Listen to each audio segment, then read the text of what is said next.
Olá, eu sou o Marcos Ramon e hoje eu vou falar sobre possibilidade do conhecimento, mais especificamente sobre o ceticismo. Dentro da teoria do conhecimento, existem 3 temas centrais. O primeiro tema é a definição de conhecimento, é pensar, refletir sobre o que é o conhecimento. O segundo tema é a possibilidade do conhecimento, que tenta discutir se nós podemos conhecer, se nós podemos produzir conhecimento. E o terceiro problema, o terceiro tema da teoria do conhecimento é, considerando que o conhecimento é possível, pensar qual é a origem do conhecimento. Então, retomando o que é conhecimento, possibilidade do conhecimento e origem do conhecimento.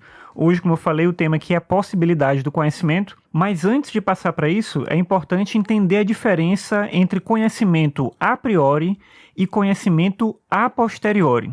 De maneira geral, a gente pode dizer o seguinte, que um conhecimento a priori é um conhecimento que não depende da experiência, não depende dessa ou daquela experiência, dessa pessoa, daquela pessoa, ele não precisa disso. Então, por exemplo, 2 mais 2 é igual a 4. Isso independe da experiência, independe de quem você é, independe do lugar em que você mora. Basta você entender, obviamente, e ter a capacidade de raciocinar matematicamente, e você vai conseguir chegar a essa conclusão de que 2 mais 2 é igual a 4. Você não precisa fazer mais nada além disso. O conhecimento a posteriori é o conhecimento empírico, é um conhecimento dependente da experiência. Por exemplo, se alguém fala assim, em Teresina faz muito calor.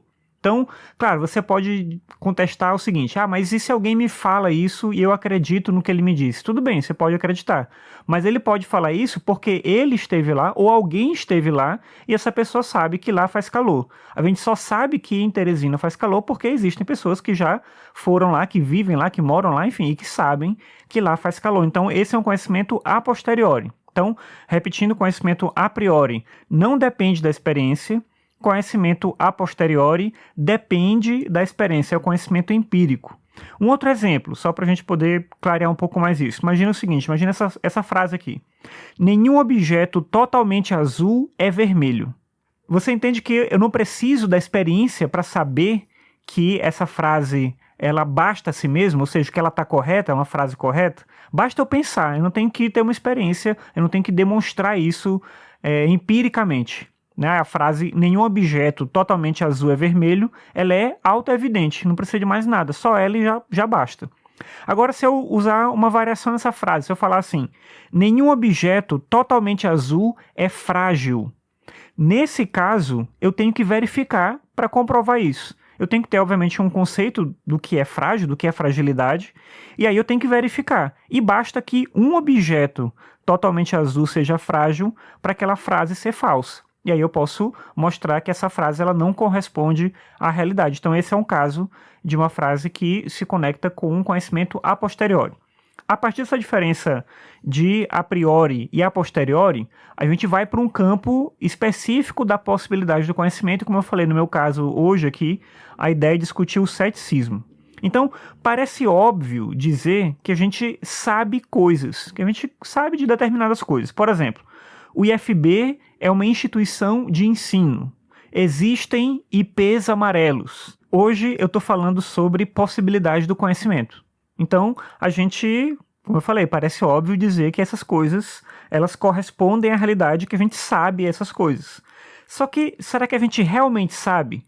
Os céticos achavam que era possível questionar os conhecimentos desde os mais básicos, desde os mais simples. É possível questionar a possibilidade do conhecimento. O fundador do ceticismo na filosofia grega foi um filósofo chamado Pirro de Élida. Ele viveu aproximadamente entre 360 e 270 a.C. E ele defendia a ideia de que 2 juízos contraditórios são igualmente aceitáveis. Logo, dentro do possível, eles são verdadeiros, aí com um montão de aspas, né? Porque isso gera, obviamente, um paradoxo. 2 juízos contraditórios são os 2 aceitáveis, logo os 2 podem ser verdadeiros, logo isso não faz muito sentido. Daí ele vai entender que a atitude do sábio tem que ser a suspensão de juízo, ou seja, não emitir opiniões sobre as coisas, julgando que elas são verdadeiras ou não, porque a gente não tem como saber com certeza se elas de fato são verdadeiras ou se não são. A gente não teria como determinar a verdade das coisas. E é por isso, pegando aí o exemplo do Pirro, que a gente diz de forma geral que o ceticismo defende que não é possível alcançar o conhecimento certo e seguro.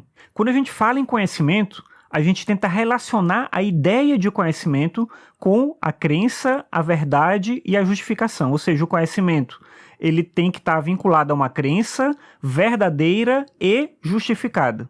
O cético, ele não nega que nós temos crenças, ele não nega que algumas dessas crenças possam ser verdadeiras, mas ele nega que essas crenças sejam justificadas, que a gente seja capaz de justificar o porquê que essas coisas são verdadeiras. Um exemplo interessante disso está num filósofo também da antiguidade chamado Sexto Empírico. E ele dizia o seguinte, que seja qual for o assunto, sempre vai ter divergência de opiniões. Mesmo um assunto técnico, científico, o que for, sempre vai existir divergência de opiniões. Uma pessoa propõe uma coisa e alguém é capaz de propor uma opinião diversa dessa que foi colocada como sendo aquela que é verdadeira. E ele vai dizer o seguinte, então, seja qual for o assunto, sempre vai ter uma divergência. Se tem uma divergência, então é porque nenhuma das opiniões é plenamente justificada. Logo, essa é a conclusão do argumento dele, nenhuma opinião ou nenhuma crença vai ser de fato justificada. Então, essa ideia de que para qualquer coisa que surja, qualquer ideia que seja colocada como verdade, vai aparecer uma opinião divergente, leva o cético a defender que a gente não pode, de fato, justificar as nossas crenças, justificar as nossas opiniões, porque a gente sempre vai viver nesse processo de contradição de opiniões e nunca de verdades. Uma outra questão importante para os céticos é o fator da percepção, o fator dos sentidos, ou melhor, o aspecto falho dos sentidos. Para eles, a percepção é um exemplo da nossa incapacidade de conhecer. As pessoas elas não veem, ou escutam, ou sentem as coisas da mesma forma.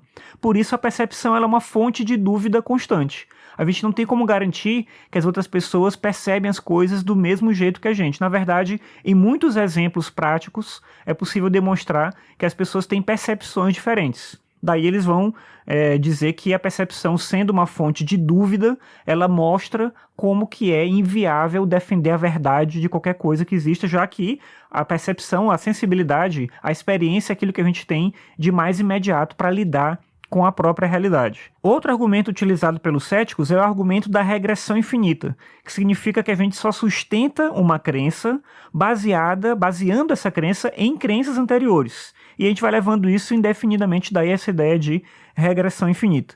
Por exemplo, vamos supor que você está em casa agora. Enquanto você está me ouvindo aqui, você está em casa.